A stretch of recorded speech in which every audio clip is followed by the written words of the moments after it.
Capital views. मैं हूँ वारिया रहमान और आज मेरे साथ मौजूद हैं स्पेशल गेस्ट हैं हम न्यूज के ब्यूरो चीफ साहब इब्राहिम राजा। सर कैसे हैं आप? जी बिल्कुल ठीक, थैंक यू। और इसलिए पहले तो आपने अपना कीमती वक्त दिया है मुझे और मेरे चैनल को। मुझे ये बताइएगा कि सर खान साहब जब हुकूमत में आए थे उससे पहले का ये कह रहे थे कि जब इन चोरों पर हाथ डलेगा तो सब इकट्ठे हो जाएंगे, सड़कों पर निकलेंगे। आज हम देखते हैं कि उसी चीज का जो है वो मुजाहिरा किया जा रहा है, सड़कों पर भी आया जा रहा है, इलेक्शन कमीशन के सामने एहतजाज का भी इरादा कर लिया गया। लेकिन जिस मकसद के लिए इकट्ठे हो रहे हैं सर उसमें तो इनकी अपनी पार्टीज के भी नाम शामिल है। तो क्या जब ये केस खुलते हैं तो इसमें इनको अपना नुकसान नहीं होगा? देखिए, अगर तो मुकदमात की बात की जाए कि नून लीग और पीपल्स पार्टी की क़यादत पर मुकदमात हैं और असल जो इशू ये है कि वो मुकदमात में रिलीफ भी चाहते हैं और इस वजह से इकट्ठे भी हुए हैं, ये बात तो इस हद तक तो ठीक है।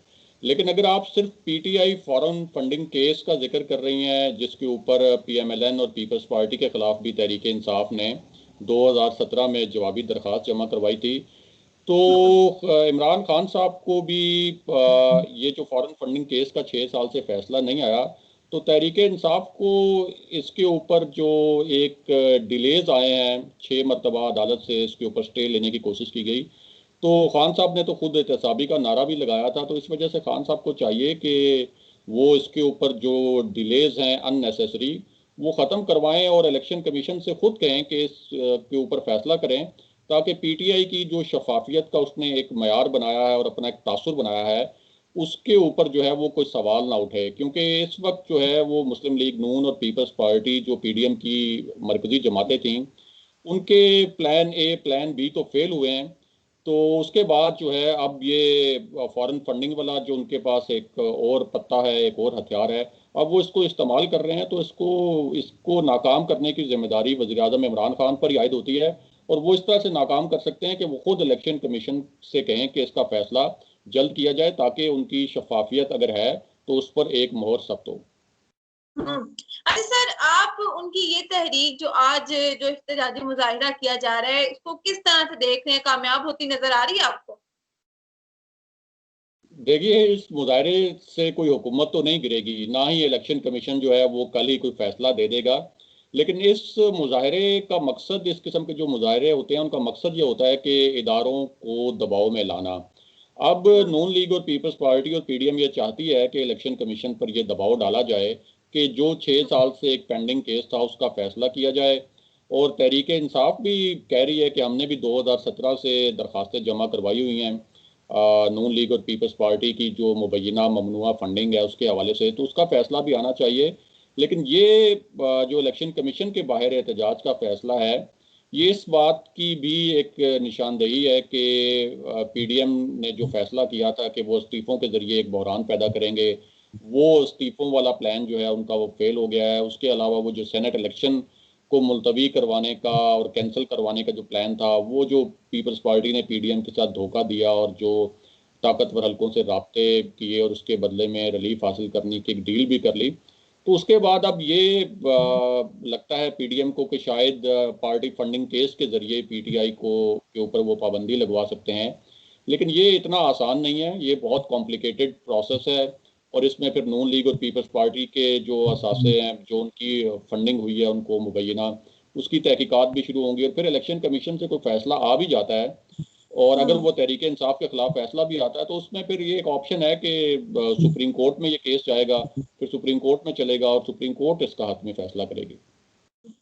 अच्छा सर, आप जो है वो नाज़रीन को काफी बेहतर मालूमात दे सकते हैं। मुझे बताइएगा कि आजकल एक खबर जो है वो काफी गर्म है। कल मैंने उस पर वीडियो भी की कि नवाज शरीफ जो है वो सऊदीया जाने की तैयारी कर रहे हैं और सऊदी हुकूमत ने जो है वो उनको रिहाइश की पेशकश कर दिया है। उसमें मुझे व्यूअर्स की जाने से ये कमेंट्स आए कि ये तो हम काफी टाइम से सुन रहे हैं कि वो वहां जा रहे हैं वहां जा रहे हैं, लेकिन अदालत ने तो उनको इस बात पर रिलीफ दिया था कि वो लंदन इलाज करवाने जा रहे हैं। तो अब अगर लंदन में उनका टाइम खत्म हो गया है इसका मतलब है कि वो सेहतयाब हो चुके हैं, तो सऊदीया जाने का मतलब समझ नहीं आ रहा। और अगर वो सऊदीया जाते हैं तो इसका तो यही मतलब है कि वो इलाज तो करवाने नहीं जा रहे, वो तो पनाह लेने जा रहे हैं। तो हुकूमत जो है वो अब तक क्यों कुछ नहीं कर रही उनको वापस लाने के लिए? देखिए, एक तो मियां नवाज शरीफ जो हैं उनका कोई मेडिकल ट्रीटमेंट वहाँ एग्रेसिवली और रेगुलरली नहीं हो रहा, ये बात तो तय है। दूसरा, हम्म। अभी फिलहाल मियां नवाज शरीफ को वहाँ रहने के हवाले से, यानी हुकूमत पाकिस्तान ने तो अपनी तरफ से जो कोशिशें करनी थी वो की हैं, लेकिन उनको हम्म। वहाँ रहने के हवाले से कोई ख़ास इशू नहीं है। और इसका जो इसमें एक पॉलिटिकल एलिमेंट भी है, क्योंकि मियां नवाज शरीफ एक बहुत बड़ी सियासी शख्सियत हैं, 3 मरतबा पाकिस्तान के वज़ीर आज़म रहे हैं। अब जहाँ तक सऊदी अरेबिया उनके जाने का मामला है, तो उनके जो नून लीग के करीबी ज़राए हैं उन्होंने तस्दीक की है कि वो सऊदी अरेबिया जा रहे हैं। असल में तो वो हम्म। कोई शायद उम्रे के बहाने वहाँ पे जाएं, जैसे हुसैन नवाज पहले उम्रे के बहाने गए थे, लेकिन इस सऊदी अरेबिया के विजिट का असल मकसद ये है कि वो कोशिश करें कि उनकी सऊदी वली अहद मोहम्मद बिन सलमान से मुलाकात हो, या सऊदी शाही ख़ानदान के कोई आला हम्म। हुकाम से मुलाकात हो। और ये बहुत प्लानिंग के तहत उन्होंने वहाँ पे लॉबिंग की है। और उसका मकसद भी ये है कि सऊदी हुकाम को ये यकीन दिलाया जाए कि अगर मियां नवाज शरीफ की या नून लीग की हुकूमत वापस आती है, तो हम्म। जो ओआईसी के पैरेलल एक ब्लॉक बनाने की कोशिश की थी वज़ीर आज़म इमरान खान ने, जिसकी वजह से मोहम्मद बिन सलमान बहुत नाराज़ भी हैं वज़ीर आज़म इमरान खान से, तो उस पूरी सूरत हाल को इस्तेमाल किया जाए। और इसी हवाले से मियां नवाज शरीफ अपनी हर तकरीर में ये भी कहते हैं कि किसने सऊदी अरब के खिलाफ जो है वो साजिश की, यानी वो इमरान खान की तरफ इशारा करते हैं, और कौन है वो जो ओआईसी के पैरेलल एक ब्लॉक बनाना चाहता था, यानी वो सऊदी अरब की हमदर्दियां हासिल करना चाहते हैं। और हमें ये पता है कि सऊदी अरब का पाकिस्तान की जो सियासत है उस पर बहुत ज़्यादा असर और रसूख भी है। कोई 13 अरब डॉलर जो है वो ज़र मुबादला सऊदी अरब, यूएई और दीगर अरब ममालिक से पाकिस्तान आता है। 45 लाख पाकिस्तानी जो हैं वो सऊदी अरब और सऊदी अरब के ज़ेर असर जो दीगर अरब ममालिक हैं वहाँ मुकीम हैं। तो इस वजह से सऊदी अरब का पाकिस्तान की सियासत और पाकिस्तान की जो इस्टेब्लिशमेंट है उसके ऊपर बड़ा सियासी असर व रसूख है। तो मियां नवाज शरीफ उस सियासी असर व रसूख को जो सऊदी अरब का है उसको अपने हक में इस्तेमाल करना चाहते हैं, और इस वजह से वो सऊदी अरेबिया जा रहे हैं। लेकिन हमारी इतला ये है कि वो सऊदी अरेबिया में कोई रिहाइश पजीर नहीं होंगे, वहाँ जाके वो वहाँ पे रहेंगे 1-2 हफ्ते, और उसके बाद वो वापस लंदन आ जाएंगे। लंदन में भी वो अपने सिर्फ मेडिकल ग्राउंड्स पे भी अभी फिलहाल 18 महीने तो कम से कम वो रह सकते हैं।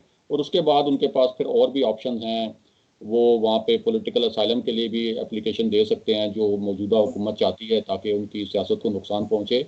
उनके बेटे नेशनल हैं दोनों बरतानिया के, वो भी उन्हें स्पॉन्सर कर सकते हैं। और फिर जो बरतानवी वजारत खारजा का भी जवाब आया है कि पाकिस्तानी अदालतों के वारंट्स पर मियां नवाज शरीफ को बरतानिया में गिरफ्तार नहीं किया जा सकता।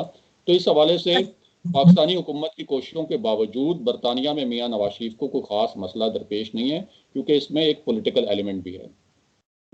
बहुत शुक्रिया इब्राहिम जाजा साहब, आपने काफी अहम मालूमात से जो है वो हमें आगाह किया, और बहुत शुक्रिया आपने अपने कीमती वक्त भी दिया। इंशाल्लाह आपसे दोबारा अब तक करूंगी। अल्लाह।